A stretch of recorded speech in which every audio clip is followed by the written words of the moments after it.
Hello guys, welcome to my channel world wide movie explanation. So guys, आज हम दी tomorrow war movie के बारे में डिस्कस करने वाले हैं। ये मूवी काफ़ी ज़्यादा इंटरेस्टिंग होगी, सो प्लीज़ हमारे साथ बने रहें। सो गाइस, जैसे ही हम हमारी मूवी की स्टार्टिंग होती है, हम कुछ सिविलियन और सोल्जर्स को आसमान से नीचे की तरफ गिरते हुए देखते हैं, जिनमें से कुछ लोग मर जाते हैं और कुछ की सेफ लैंडिंग हो जाती है, जिसमें से हमारा मेन हीरो डैन फोस्टर होता है, जिसके हाथ में एक गन होती है। और यहीं से हमारा सीन कट होकर 28 साल पीछे चला जाता है, जहाँ पर हम डैन फोस्टर को अपने बेटी के बर्थडे की तैयारी करते हुए देखते हैं। साथ के साथ वो काफ़ी ज़्यादा नर्वस होता है अपने इंटरव्यू को लेकर, क्योंकि वो एक बायोलिस्ट होता है और वो अभी फिलहाल टीचर की जॉब करता है। जैसे ही डैन घर पहुंचता है तो उसकी वाइफ उसे बताती है कि उसके फादर ने उसकी डॉटर के लिए एक लेटर भेजा है, जिसे वो रिसीव करने से मना कर देता है और कहता है कि उसे अपने फादर की कोई भी ज़रूरत नहीं है। जहाँ से हमें पता चलता है कि उन दोनों के रिलेशन काफ़ी ज़्यादा अच्छे नहीं और डैन वहाँ से चला जाता है। जैसे ही डैन वहाँ से जा रहा होता है इंटरव्यू के लिए, तो उसे कॉल आ जाती है कि उसका रिजेक्शन हो चुका है और डैन काफ़ी ज़्यादा फ्रस्ट्रेटेड हो जाता है और गुस्से में अपने घर चला जाता है और वो अपनी बेटी की बर्थडे पार्टी एंजॉय करने लग जाता है, क्योंकि वो अपनी बेटी से काफ़ी ज़्यादा प्यार करता है। इसलिए वो अपनी बेटी के साथ बैठकर फुटबॉल मैच देखना स्टार्ट कर देता है। जैसे ही फुटबॉल मैच चल रहा होता है, उसी बीच इलेक्ट्रोलाइट प्लेट मैदान में अचानक से आ जाती है, जिसमें से काफ़ी ज़्यादा सोल्जर्स निकलकर बाहर आने लग जाते हैं और सभी लोग देखकर उन्हें काफ़ी ज़्यादा शॉक होते हैं। उसी बीच हमें उनकी मेन लीडर दिखाई जाती है, जिसका नेम लेफ्टिनेंट हार्ट होता है।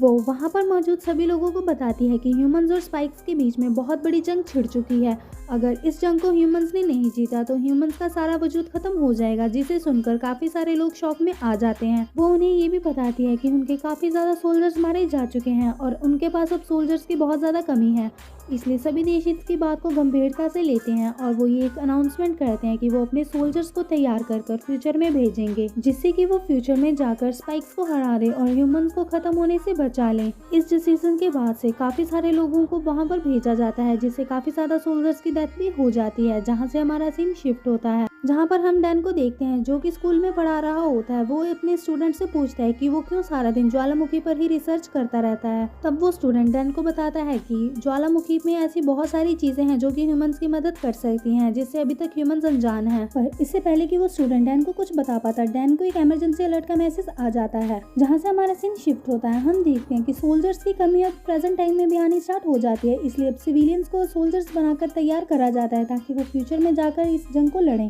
और अब डैन भी इनका ही एक पार्ट बन चुका होता है और इसलिए उसकी रिस्ट पर एक बैंड चिपका दिया जाता है, जो कि उसके डीएनए से अटैच होता है, ताकि वो जहाँ भी कहीं भी भागने की कोशिश करे वो पकड़ा जा सके। अगले सीन में हम देखते हैं कि जिन लोगों को जंग पर भेजा जाता है उनकी मृत्यु के बारे में पता लगाया जाता है, ताकि वो फ्यूचर में जाकर अपने आप से ना मिल पाए। और जब डैन का डेथ ईयर निकाला जाता है तो वो 2030 निकल के आता है, जिससे वो फ्यूचर में जाने के लिए पूरी तरीके से तैयार होता है। पर डैन उन सबसे पूछता है कि उसकी मृत्यु कैसे हुई। सोल्जर्स उसे कोई भी जवाब नहीं देते। वो कहते हैं कि वो इसके बारे में और कुछ भी नहीं बता सकते। जब डैन के हाथ में वो डिवाइस फिट हो जाता है तो उसे फ्री कर दिया जाता है, ताकि वो अपनी फैमिली से मिल पाए। जहाँ से हमारा सीन शिफ्ट होता है उसकी वाइफ के ऊपर, जो कि उन सोल्जर्स का इंटरव्यू ले रही होती है, जो कि पास्ट फ्यूचर के उस जंग का भागीदार बनकर आए थे और लकीली वो जिंदा भी बच चुके थे और वो उन सब का एक्सपीरियंस कलेक्ट करना चाहती है। उसी टाइम डैन वहाँ पर आ जाता है। उसकी वाइफ उसके हैंड को देख के समझ जाती है कि अब उसे भी इस वॉर का हिस्सा बना लिया गया है, पर उसकी वाइफ उसे जंग पर नहीं भेजना चाहती थी। इसलिए वो उसे एक एडवाइस देती है कि वो अपने फादर के पास जाए और इस बैंड को निकलवा दे, जिससे कि कोई भी उसे ट्रैक ना कर पाए, क्योंकि उसकी वाइफ ने जिन जिन लोगों का इंटरव्यू लिया था वो सभी यही कह रहे थे कि वहाँ पर जाना खतरे से खाली नहीं है। पता नहीं किस तरीके से वो अपनी जान बचाकर वापस आए हैं, क्योंकि उसकी वाइफ जानती थी कि अगर डैन इस मिशन पर गया तो उसका वापस आना नामुमकिन ही होगा। इसीलिए वो अपने हस्बैंड से रिक्वेस्ट करती है कि उसे अपने फैमिली के लिए उसके फादर के साथ सारे ग्रजेस को भूल जाना चाहिए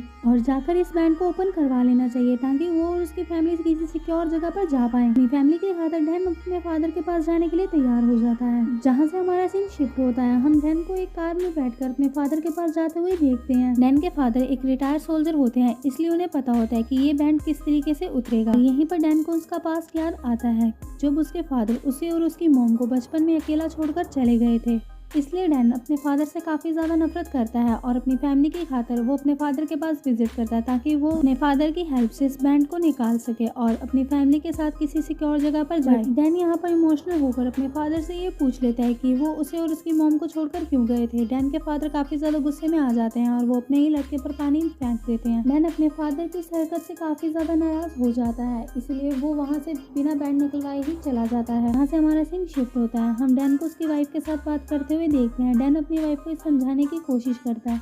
कि अगर उसकी तरह सभी लोग भागने की कोशिश करने लगे तो वो फ्यूचर को नहीं बचा पाएंगे। और वो अपनी वाइफ को ये भी समझाता है कि एक फादर होने के नाते वो अपनी बेटी का फ्यूचर भी सिक्योर करना चाहता है। उसे हर मुसीबत से बचाने के लिए उसे वहाँ पर जाकर इस जंग का हिस्सा बनना ही पड़ेगा। जहाँ से डैन अपनी वाइफ से अलविदा कहकर अपनी बेटी के पास जाता है और उसकी बेटी उसे कहती है कि मैं जानती हूँ आपको इस वॉर के लिए चुना गया है। यहाँ पर डैन की लड़की काफी ज्यादा ब्रेवरी दिखाती है और अपने फादर को मोटिवेट करती है और बेस्ट ऑफ लक कहती है, जिससे ये पूरा सीन काफी ज्यादा इमोशनल हो जाता है। जहाँ से हमारा सीन शिफ्ट होता है, हम डैन और बाकी सारे लोगों को देखते हैं जिन्हें फ्यूचर में भेजा जाने वाला होता है। इन सभी लोगों को एक सोल्जर की तरह ही ट्रेनिंग दी जाती है, जिसके साथ साथ इन लोगों को एक स्पेशल ट्रेनिंग भी दी जाती है जिससे ये सभी आर्मी के सोल्जर्स व्हाइट स्पाइक्स का मुकाबला कर पाए और इनके साथ कुछ एक्सपीरियंसेस भी शेयर करे जाते हैं जिसकी मदद से ये उस व्हाइट स्पाइक को हरा पाए। जहाँ से हमारा सीन शिफ्ट होता है एक कंप्यूटर स्क्रीन के ऊपर, जहाँ पर फोर्सेज उन्हें समझाते हैं कि किस तरीके से उन्हें व्हाइट स्पाइक्स पर हमला करना है और बहुत सारी नॉलेज उनको व्हाइट स्पाइक्स के लिए प्रोवाइड करवाई जाती है जिससे उन्हें आगे के मिशन में हेल्प होगी। जहाँ पर नेक्स्ट सीन में हम इन लोगों की ट्रेनिंग को देखते हैं जो कि काफी ज्यादा स्ट्रिक्ट वे में करवाई जाती है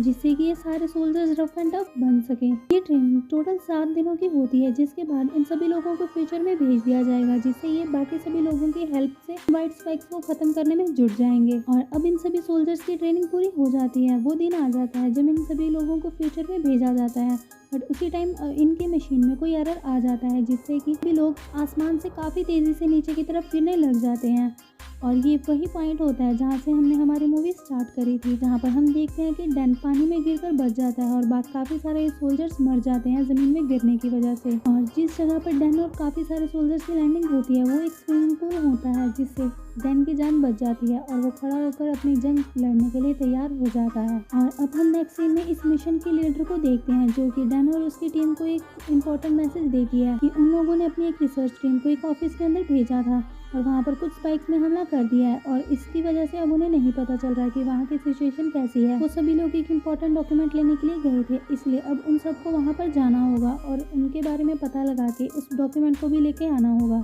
जहाँ से अब हमारा सीन शिफ्ट होता है, हम डैन और उसकी पूरी टीम को देखते हैं जो कि उस ऑफिस में पहुंचकर उन सभी लोगों के बारे में पता लगाने की कोशिश करते हैं और उस डॉक्यूमेंट को भी ले लेते हैं। पर उसी टाइम वहाँ पर व्हाइट स्पाइक उन पर हमला कर देती है, जहाँ पर डैन आगे होकर फायरिंग करनी स्टार्ट कर देता है और सभी लोगों को वहाँ से भागने की सलाह देता है। जैसे ही उनकी पूरी टीम बाहर आती है, डैन को एक मैसेज प्रोवाइड होता है कि व्हाइट स्पाइक काफी ज्यादा मात्रा में आ चुके हैं और अब उन्हें बॉम्ब ब्लास्ट करके ही खत्म किया जा सकता है। और व्हाइट स्पाइक उन पर लगातार हमला करती है, इसलिए उनका एक सोल्जर अपनी कुर्बानी दे देता है और उन सारी टीम को बचा लेता है। जहाँ से हमारा सीन शिफ्ट होता है, हम डैन और उसकी पूरी टीम को देखते हैं जिन्हें की कैंपस में लाया गया होता है क्योंकि उनकी हालत काफी ज्यादा गंभीर होती है और वो सभी बेहोश हो चुके थे। जहाँ से हमारा सीन शिफ्ट होता है, हम देखते हैं कि डैन फ्यूचर में अपनी बेटी से मिलता है और वो काफी ज्यादा खुश होता है बट उसकी बेटी उससे काफ़ी ज़्यादा नाराज़ होती है क्योंकि उसकी बेटी उससे कहती है कि काफ़ी साल पहले वो अपनी बीवी और बेटी को भी बचपन में अकेला छोड़ के चला गया था, जिसकी वजह से उसकी बेटी उससे काफ़ी ज़्यादा नाराज़ होती है और कहती है कि वो नहीं जानती कि वो क्यों और कहाँ गए थे। पर कुछ सालों बाद उनकी डेड बॉडी हॉस्पिटल से मिलती है बट वो फ्यूचर में एक सोल्जर बनकर आए हैं, इससे उसे कोई लेना देना नहीं होता क्योंकि वो नहीं जानती थी कि उसके फादर भी कभी ऐसे आएंगे, तो उन्हें रैंडम सोल्जर की तरह ही ट्रीट करती है। जहाँ से हमारा सीन शिफ्ट होता है, हम देखते हैं कि डैन की लड़की अपने पिता को बताती है कि उन्हें कुछ मदर स्पाइक के ब्लड सैंपल्स इकट्ठा करने होंगे जिसकी हेल्प से वो लोग एंटीडोट बना पाए। और नेक्स्ट सीन में हम देखते हैं कि वो दोनों मदर स्पाइक के मेन अड्डे में जाते हैं जहाँ से वो उसके ब्लड सैंपल कलेक्ट कर पाए। जहाँ से हमारा सीन शिफ्ट होता है, हम देखते हैं कि सभी सोल्जर्स मदर स्पाइक के ऊपर हमला करना स्टार्ट करते हैं बट मदर स्पाइक काफी ज्यादा गुस्से में आ जाती है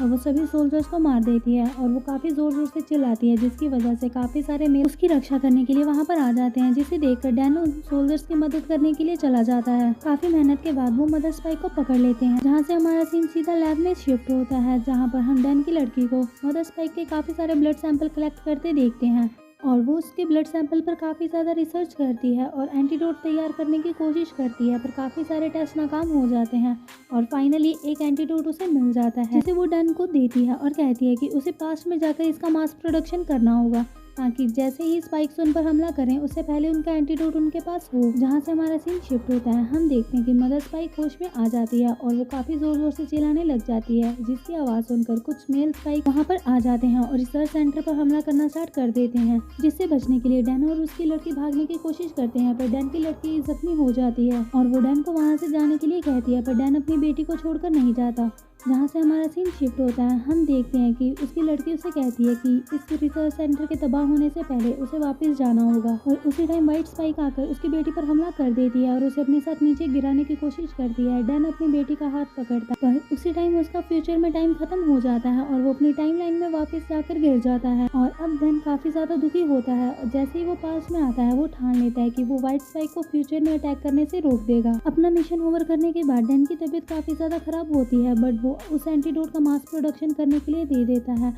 और उसकी फैमिली डैन से मिलकर काफी ज्यादा खुश होती है। जहाँ से हमारा सीन शिफ्ट होता है, हम डैन को एक रिसर्चर के पास आते हुए देखते हैं और वो रिसर्चर को कहता है कि उसके पास स्पाइक का नाखून है। जब वो रिसर्चर उसके नाखून पर रिसर्च करता है तो वो डैन को बताता है कि इस नाखून में ज्वालामुखी की राख है और इस नाखून पर लगी राख चाइना में जो ज्वालामुखी है उसकी राख से बिल्कुल मैच करती है, जिससे सभी लोग काफी ज्यादा शौक में आ जाते हैं क्योंकि स्पाइक का पहला हमला रशिया पर हुआ था। इसलिए डैन अब अपने स्टूडेंट के पास जाता है जो कि ज्वालामुखी के बारे में काफी ज्यादा रिसर्च करता होता है। वो स्टूडेंट डैन को बताता है कि जब कुछ साल पहले चीन का ज्वालामुखी फटा था तो उसके लक्षण रशिया तक पहुंचे थे, जिसमें से अब रशिया के बर्फों के नीचे उसकी राख अभी तक मौजूद है, जिससे डैन और उसकी पूरी रिसर्च टीम को पता चलता है कि व्हाइट स्पाइक ने कभी भी अचानक से हमला नहीं किया था, वो काफी सालों से हमारी जमीन के अंदर ही थे। जहाँ से हमारा सीन शिफ्ट होता है, हम देखते हैं कि डैन चीफ को ये सारी बातें बता देता है पर चीफ उसे कहता है कि उसे अपने मिशन को फोकस करना चाहिए और उसे ऑफिशियली कोई भी मदद प्रोवाइड नहीं करता। और अब हम देखते हैं कि डैन के पास कोई चॉइस ना होने के कारण वो अपने फादर के पास दोबारा वापस जाता है और उन्हें व्हाइट स्पाइक की सारी सच्चाई के बारे में बता देता है, जिससे उसके फादर भी उसकी मदद करने के लिए रेडी हो जाते हैं और वो अब दोनों एक प्लेन में बैठकर रशिया पहुंच जाते हैं। और अब हम हमारे नेक्स्ट सीन में डैन और उसकी पूरी टीम को देखते हैं जो कि बर्फ की तह के नीचे जाकर काफी सारे व्हाइट स्पाइक्स का पता लगा लेते हैं और उनका वजूद ढूंढ लेते हैं। और अब डैन की पूरी टीम एक एक करके व्हाइट स्पाइक को मारना चालू कर देती है पर जैसे जैसे वो व्हाइट स्पाइक को मारती है वो काफी जोर जोर से चिल्लाते हैं, जिससे मदर स्पाइक उठ जाती है और वो उस बर्फ से बाहर निकलकर बाकी की दुनिया पर हमला करने के लिए चली जाती है, जिसे रोकने के लिए डैन और डैन के फादर काफी ज्यादा कोशिश करते हैं। उनकी सभी कोशिशें नाकाम हो जाती हैं, इसलिए अब वो दोनों मिलकर प्लान करते हैं कि वो व्हाइट स्पाइक को किसी भी तरह ही रोकेंगे। और उसी टाइम व्हाइट स्पाइक वहाँ पर आ जाती है और उन दोनों पर हमला करना स्टार्ट कर देती है, जिससे बचने के लिए डैन उसकी बाजू पर टॉक्सिन लगा देता है बट वो अपनी बाजू को काट कर फेंक देती है और वो डैन पर हमला करने के लिए आगे बढ़ती है। बट डैन के फादर अपने हाथ पर एक कट लगा लेते हैं और उसे अपनी तरफ बुला लेते हैं क्योंकि उन्हें पता होता है कि स्पाइक खून की खुशबू सूंघ सकते हैं। ठीक ऐसा ही होता है, व्हाइट स्पाइक डैन को छोड़कर उसके फादर की तरफ तेजी से बढ़ने लग जाती है और डैन ये देखकर काफी ज्यादा भावुक हो जाता है और वो अपने डैड को बचाने के लिए काफी तेजी से दौड़ता है और उस व्हाइट स्पाइक पर उस टॉक्सिन का हमला कर देता है, जिससे कि वो सभी के सभी बच जाते हैं और धीरे धीरे व्हाइट स्पाइक मर जाती है और मदर व्हाइट स्पाइक के खत्म होने के कारण अब उनकी जान पर कोई भी खतरा नहीं होता। जहाँ से हमारा सीन शिफ्ट होता है, हम हमारी मूवी के एंड में देखते हैं कि सारी फैमिली दोबारा से हैप्पीली रहने लग जाती है और सभी के बीच के आपस के ग्रजेस भी दूर हो जाते हैं। सो गाइस, इसी के साथ हमारी मूवी खत्म हो जाती है। तो कैसी लगी आपको हमारी मूवी, प्लीज कमेंट करके जरूर बताएं और साथ के साथ हमारे चैनल को सब्सक्राइब और हमारी वीडियो को लाइक जरूर करें।